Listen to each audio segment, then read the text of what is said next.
Hello everyone. So the next topic which we will be going to discuss is about the active transport. So let's start with the introduction and the definition of the active transport.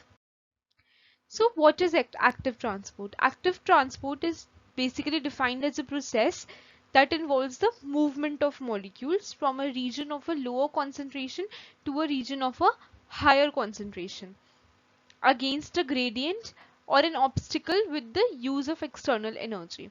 So here you can see this is the image showing the active transport. So the gradient, the molecules, they are moving from the concentration of lower concentration to a concentration of higher concentration. And the external energy, for example, ATP is the external energy which is being required here. So this is the diagrammatic representation of how the active transport process takes place. Next is, what is the definition of active transport? So active transport is a kind of cellular transport where the molecules, they move from a against a concentration gradient. So they move from a lower concentration towards a higher concentration. So this process will requires the expenditure of energy and assistance of membrane proteins such as the carrier protein. So we will be discussing this. So as I have already told, that it is a type of cellular transport in which the substances, what are the substances? These can be ions, these can be glucose, or these can be amino acids, and they are transported across a biological membrane towards the region that already contains a lot of such substances. So they contains lot of such substances. So active transport use the chemical energy. It was also shown in the diagram that it uses the ATP as a chemical energy to move such substances against their concentration gradient. So the common site of active transport are root hairs and the walls of small intestine. So these are the examples of active transport. Then there are two kinds of active transport, that is primary and secondary. So we will discuss in details of these. So this is a diagrammatic representation of the active transport of primary active transport. So the energy which is from the hydrolyzing ATP is directly coupled to the movement of the sodium ions across a biological membrane. So this is a cell membrane which is being depicted here. So this is a cell membrane which is being depicted here. This is the extracellular space and this is the intracellular space. So there are some potassium ions and there are some sodium ions also. So here is the energy which has been shown also.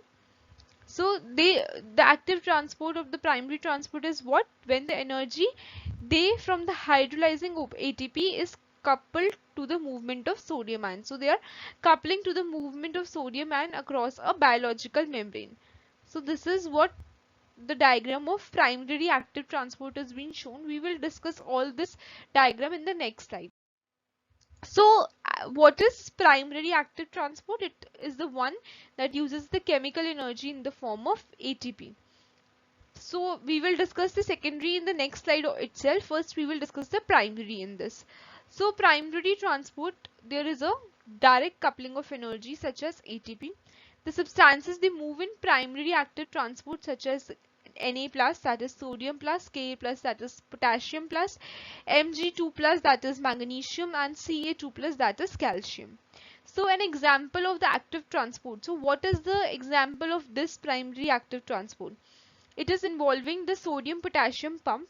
So it is a transport system in a biological membrane where 3 Na ions are taken out while 2 K plus ions, that is potassium ions, are taken into the cell against their respective concentration gradient. So this is what the primary active transport is talking about.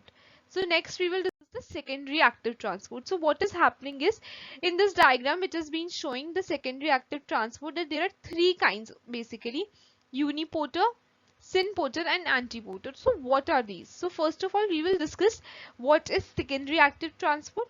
So it is the one where the substrate moves down its concentration gradient while the other moves against the concentration gradient. So this is what is about the secondary active transport. Then there are two types of transporters that are employed. Symporters, when the direction or the movement of the substrate are the same. So symporter is when the direction of the two substrates are the same.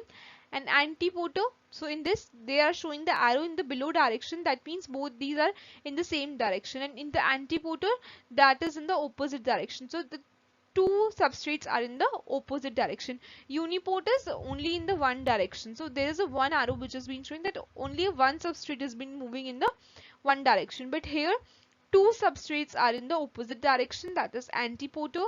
And when the two substrates are in the same direction, that is synporter. Then secondary active transport is what about secondary active transport? It is when there is no direct ATP coupling. If we compare this with the primary active transport, then there was a coupling of ATP and the ATP was involved as an external chemical energy.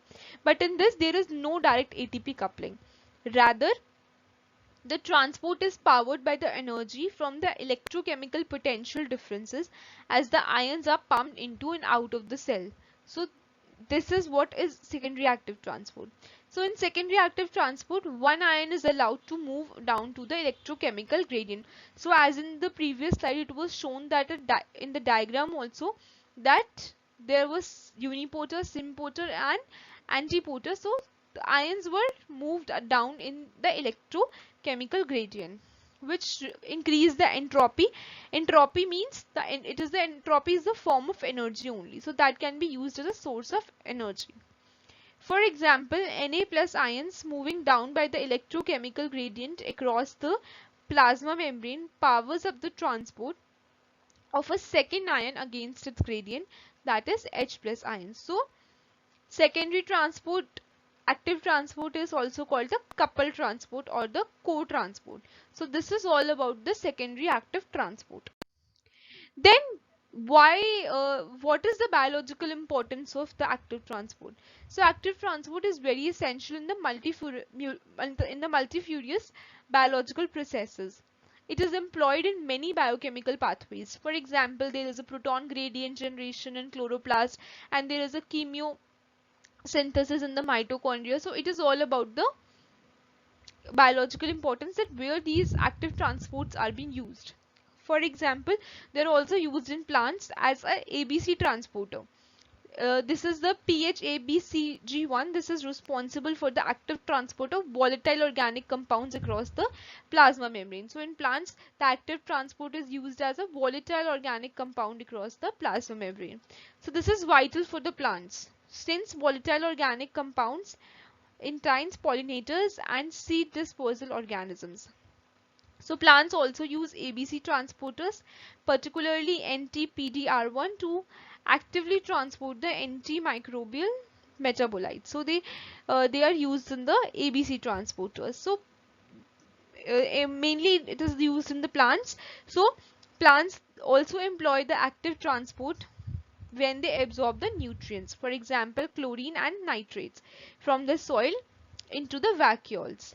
In humans and animals, active transport is employed in many metabolic activities, such for example just the glucose absorption. So all this was about the active transport and its biological importance. These are some of the